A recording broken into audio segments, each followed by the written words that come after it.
Hello everyone, હું doctor Ishita Shah, ઇન્ટરવેન્શનલ પલ્મોનોલોજિસ્ટ તરીકે શેલ્બી હોસ્પિટલમાં કાર્યરત છું.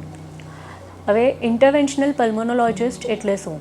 પલ્મોનોલોજિસ્ટ એટલે ફેફસાના ડૉક્ટર અને ઇન્ટરવેન્શનલ પલ્મોનોલોજિસ્ટ એટલે મિનિમલી ઇન્વેઝિવ ટેકનિક દ્વારા એડવાન્સ પદ્ધતિઓ દ્વારા ફેફસાને લગતી તકલીફોનું સચોટ નિદાન અને સારવાર આપતી એક શાખા એટલે ઇન્ટરવેન્શનલ પલ્મોનોલોજી. અને એના જે ડૉક્ટર હોય એમને ઇન્ટરવેન્શનલ પલ્મોનોલોજિસ્ટ તરીકે ઓળખાય છે. તો એઝ અ ઇન્ટરવેન્શનલ પલ્મોનોલોજિસ્ટ છેલ્લા 1 વર્ષથી હું શેલ્બી હોસ્પિટલમાં કાર્યરત છું અને છેલ્લા 8 વર્ષથી આ ફિલ્ડમાં સુરત સિટીમાં કામ કરી રહી છું. તો ઇન્ટરવેન્શનલ પલ્મોનોલોજી ડિપાર્ટમેન્ટ આપણે સર્વપ્રથમ વખત શેલ્બી હોસ્પિટલમાં સુરતમાં શરૂ કર્યું કે જેના અંતર્ગત બ્રોન્કોસ્કોપી, થોરેકોસ્કોપી, ઈબસ, ફેફસામાં સ્ટેન્ટ નાખવાની પદ્ધતિ અથવા તો ફેફસામાં ટ્યુમર હોય તો એને બાળવાની આ બધી જે સર્જરી છે એ મિનિમલી ઇન્વેઝિવ થેરાપી દ્વારા આપણે ચાલુ કરી. તો એના અંતર્ગત બ્રોન્કોસ્કોપી એટલે શું અને એ જે દર્દીઓ સામાન્ય ક્વેશ્ચન આપણને પૂછતા હોય છે કે એમને જે ક્વેશ્ચન્સ હોય છે એના માટેની થોડીક માહિતી હું તમને આજે આપીશ. તો બ્રોન્કોસ્કોપી એટલે બેઝિકલી દૂરબીનથી થતી નિદાન અને સારવારની પદ્ધતિ. આપણે દરેક લોકોએ એન્ડોસ્કોપી માટે સાંભળ્યું હશે. એન્ડોસ્કોપી એટલે એક નાનું દૂરબીન હોય કે જેના ટીપ ઉપર કેમેરો લાગેલો હોય અને એ પેટમાં એટલે આંતરડામાં ઉતરીને ત્યાંના જે રોગો હોય એનું નિદાન અને સારવાર કરે.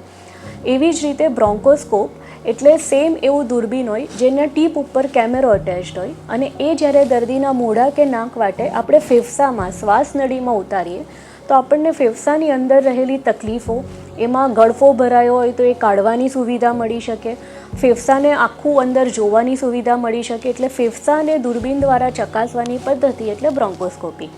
હવે ક્યારે કરવાની હોય તો કે જ્યારે લાંબા સમયથી ખાંસી ચાલતી હોય, અવાજ એકદમ બદલાઈ ગયો હોય, લાંબા સમયથી તાવ આવતો હોય અને ફેફસામાં ન્યુમોનિયાની તકલીફ હોય, એન્ટીબાયોટિક લીધા પછી પણ આપણને સારું નહીં થતું હોય, ફેફસામાં ગાંઠ હોય અને એની બાયોપ્સી લેવાની જરૂર લાગે, અથવા તો ક્યારેક કંઈક ફેફસામાં નોડ્યુલ છે એવું ડૉક્ટર કહે તો એ ટાઈમે આ બધી બાયોપ્સી લેવા માટે, ગળફો કાઢવા માટે, કોઈ ફોરેન બોડી આપણે ગળી જઈએ તો એને કાઢવા માટે જે દૂરબીનની તપાસ વપરાય એને બ્રોન્કોસ્કોપી કહેવાય અને આ બધી કન્ડિશનમાં બ્રોન્કોસ્કોપી જરૂરી છે.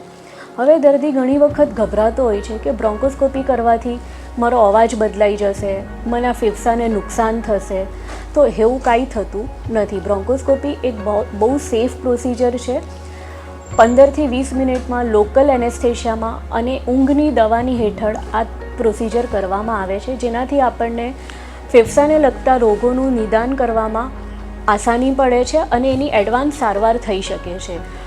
ઘણી વખત દર્દી એવું કહેતું હોય છે કે બ્રોન્કોસ્કોપી કરાવ્યા પછી હું 3 દિવસ સુધી કંઈ ખાઈ નહીં શકીશ એવું મને કોઈએ કીધું છે. અથવા દર્દી એવું કહેતો હોય છે કે બ્રોન્કોસ્કોપી કરાવવાથી ઘણી વખત જીવને જોખમ છે. તો આ બધી એક ગેરમાન્યતા છે.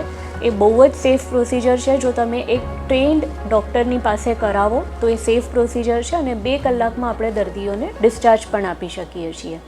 Thank you.